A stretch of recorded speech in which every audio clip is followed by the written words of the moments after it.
Just got my hands on the Mi 11T. With the phone I got this Mi Band 5 as a pre-order gift. I'll focus on the phone for now.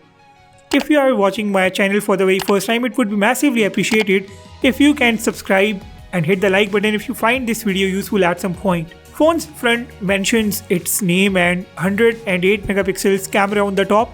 Just the branding on the left and right, and underneath is the phone's moon white color, 8 gigs of RAM and 256 gigs of internal storage. Let's take the wraps off now. Since I ordered this phone online, I got it with a warranty of 3 years.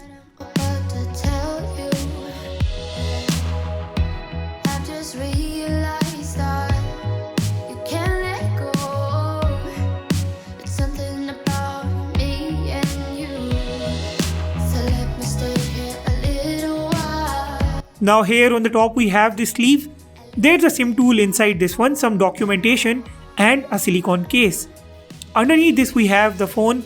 The top sticker once again talks about some key specs including the 120Hz AMOLED panel, 108 megapixels main rear camera and a 67 watt fast charging support. I'll power this phone on and put it on a side.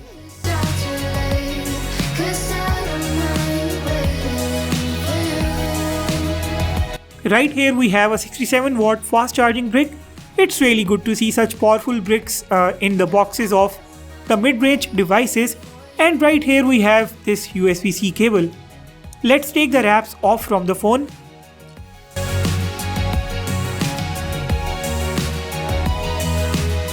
Okay, this phone has made quite an impression. Its back has kind of a matte finish. It's not shiny, shimmery back and won't pick up fingerprints and smudges easily. It's really the moon white. The camera cutout is not bulging out a lot like the previous Xiaomi phones. The Xiaomi and 5G branding is not too distracting on the lower left corner of the phone. Its frame also has a matte finish and it's an aluminum frame surrounding a glass front and glass back. By the way, the glass on the front is Gorilla Glass Victus. The phone has weight, you can feel it, and thankfully it's not too thick. Buttons and ports have nothing extraordinary going on. On the right is the volume button and the power button cum fingerprint scanner. At the top is the secondary speaker and IR blaster. Left is clean. And at the bottom is the SIM card tray along with the USB-C port. Primary mic and the speaker grill is also there. This is an IP53 certified phone. The camera setup at the back brings a main 108 megapixels camera sensor. Rest of the camera details including the front camera are right up on the screen. I will set this phone up and get back to you guys in a while.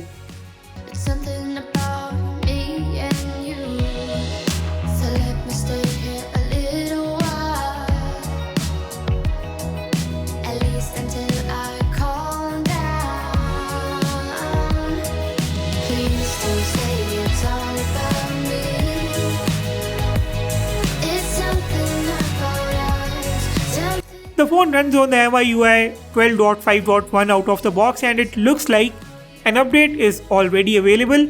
This phone has got always on display as well. I want to turn on the 120Hz refresh rate first, and now it's all good, it's smooth now. Always on display on the AMOLED screen works well and you shouldn't be missing out on this.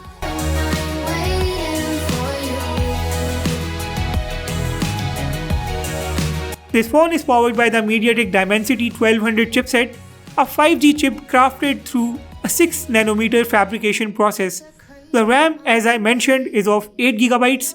With these specs, it sounds like a true competitor to the OnePlus Nord 2, and luckily I have a Nord 2 lying around, so get ready for some crazy comparison videos.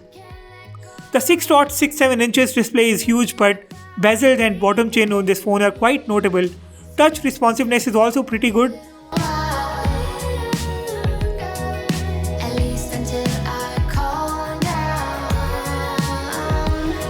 Let's check the camera app. The camera app has a dedicated 108 megapixels mode. You got to enable it on your own. In the video mode, you can record up to 1080p at 30 frames per second from the front and 4K at 30 frames per second from the rear camera. I wish we get up to 4K at 30 frames per second video mode on the front cameras of the Mi phones someday. The Pro mode of this phone has Pro video option and also has the raw capture option. And this is where our unboxing and quick review video comes to an end. I am leaving some camera samples on the screen to give you guys an idea about it.